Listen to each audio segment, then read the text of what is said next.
It felt like a fairy tale at first. He was charming, attentive, and made me feel like the only woman in the world. Every moment with him felt magical, like we were the only two people that mattered. Looking back, it's hard to believe that was just a mask, a carefully crafted illusion. He knew exactly how to play the part, how to make me feel special and wanted. The man I fell for never truly existed. He was a figment of my imagination, a character in a story that he had written for me. Slowly, the controlling behavior began. It was subtle at first, disguised as concern and care. He belittled my achievements and made me question my sanity. Every success I had was minimized, every failure magnified. I was trapped, emotionally and mentally, in a nightmare disguised as love. The walls of my mind closed in, and I felt like there was no escape. I felt isolated and alone, like I was going crazy. Even in a room full of people, I felt like I was the only one who couldn't see the truth. My thoughts, feelings, and even my perception of reality were constantly being manipulated. I didn't know who I was anymore or what was real. His words cut deep, leaving invisible scars on my soul. Every insult, every put-down chipped away at my self-esteem. I didn't recognize myself anymore. My self-worth was shattered. The confident, happy person I once was had disappeared. The abuse was insidious, a slow drip of poison that eroded my sense of self. It was a gradual process, so slow that I didn't even realize it was happening. I believed his lies, blamed myself for his actions, and clung to the hope that he would change. I thought if I just loved him enough, he would become the man I fell in love with. But the cycle of abuse continued, leaving me emotionally drained and broken. Each time I thought things would get better, they only got worse. I was caught in a never-ending loop of hope and despair, unable to break free. It took a long time, but I finally realized that I deserved better. I deserved to be happy, to be loved for who I am, not for who someone wanted me to be. I made the difficult decision to leave, to reclaim my life and my sense of self. It wasn't easy, but it was the best decision I ever made. Now, I'm on a journey of healing and self-discovery. I'm learning to love myself again, to trust my instincts and to believe in my own worth. I'm surrounded by people who truly care about me, who lift me up and support me. I'm no longer trapped in my reality. I'm creating a new one, filled with love, joy, and hope. The early stages of our relationship were a whirlwind of romance and grand gestures. It felt like a dream come true, a fairy tale unfolding right before my eyes. Every moment was filled with excitement and passion, making me believe that I had finally found my perfect match. He showered me with compliments, expensive gifts, and promises of a future together. Each gift was more extravagant than the last, each promise more grandiose. It was as if he knew exactly what I wanted to hear and see, and he delivered it flawlessly. It was like something out of a movie, too good to be true. And it was. The perfection of it all was overwhelming, almost surreal. I often found myself questioning how I got so lucky, but I quickly brushed those doubts aside, lost in the euphoria of the moment. This intense period of love bombing was a calculated tactic to lure me in, to make me dependent on his affection and approval. It was a strategy designed to create an emotional high, a bond so strong that I would overlook any red flags. He mirrored my interests, values, and aspirations, creating the illusion that we were soulmates, destined to be together. Every conversation, every shared experience was tailored to make me feel like we were perfectly aligned, like we were meant to be. I was blinded by the intensity of his feelings, unaware that this was all part of his manipulative game. The constant attention and affection made it hard to see the truth, to recognize the facade he was building. He was creating a persona, a false self, designed to charm and disarm me. This persona was everything I had ever wanted in a partner, making it nearly impossible to see the cracks in the facade. I had no idea I was falling in love with a mirage. The illusion was so convincing, so meticulously crafted, that I couldn't see the reality behind it. It wasn't until much later that I realized the depth of his deception, the extent of his manipulation. By then, I was already deeply entangled in his web, struggling to find my way out. As time went on, cracks began to appear in his facade. What once seemed like genuine affection and care started to feel like a well-rehearsed act. The mask he wore so convincingly began to slip, revealing a much darker side. His compliments turned into subtle put-downs, his charm into controlling behavior. The sweet words that once made me feel special now felt like daggers, each one chipping away at my self-esteem.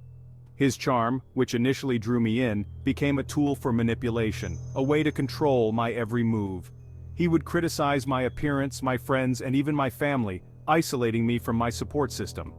The people I once turned to for support and comfort were now seen as threats to his control. He made me believe that they were the problem, not him.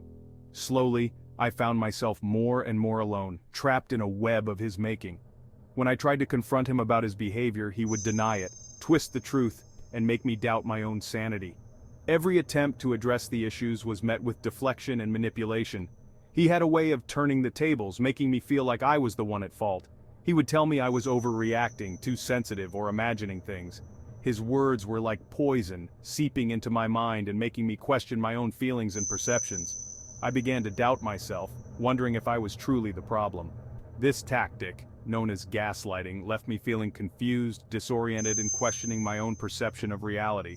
It was a slow erosion of my confidence and self-worth, a calculated effort to keep me under his control. The more I doubted myself, the more power he had over me. There were other red flags too. His explosive temper, his lack of empathy, his constant need for admiration. His anger would flare up over the smallest things, leaving me walking on eggshells, constantly trying to avoid triggering his wrath. His lack of empathy was evident in the way he dismissed my feelings and needs, always putting himself first. He would often disappear for days without explanation, leaving me anxious and worried. The silence was deafening, each passing hour filled with dread and uncertainty. I would wait by the phone, hoping for a call or a message, anything to let me know he was okay. But more often than not, I was met with silence. When he returned, he would offer half-hearted apologies or blame me for his absence. His apologies were empty, devoid of any real remorse. He would say things like, "If you hadn't done this, I wouldn't have left," shifting the blame onto me. It was a never-ending cycle of hurt and manipulation, one that I struggled to break free from. The turning point came when I realized the extent of the abuse. I was physically, emotionally, and mentally exhausted. I knew I couldn't keep living like this. I had to choose myself, my well-being, my sanity. It was the hardest decision I've ever made, leaving someone I loved deeply, but it was also the most empowering. I knew that staying would only lead to further pain and destruction. I deserved better. I deserved to be free. Once I left, the road to recovery was long and arduous. The first step was acknowledging the abuse for what it was. Talking to other survivors, joining support groups, and seeking therapy helped me validate my experiences and understand the dynamics of narcissistic abuse. Knowing that I wasn't alone, that others had endured similar horrors, gave me strength. Their stories resonated with my own, reminding me that I wasn't crazy, I wasn't weak, and I wasn't to blame. The support of my friends and family was invaluable during this time. They listened without judgment, offered words of encouragement, and helped me rebuild my life piece by piece. Recovery wasn't linear. There were good days and bad days, moments of progress and setbacks.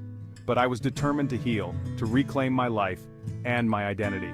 I focused on self-care, rediscovering old passions, and setting healthy boundaries. I started exercising again, eating healthier, and getting enough sleep.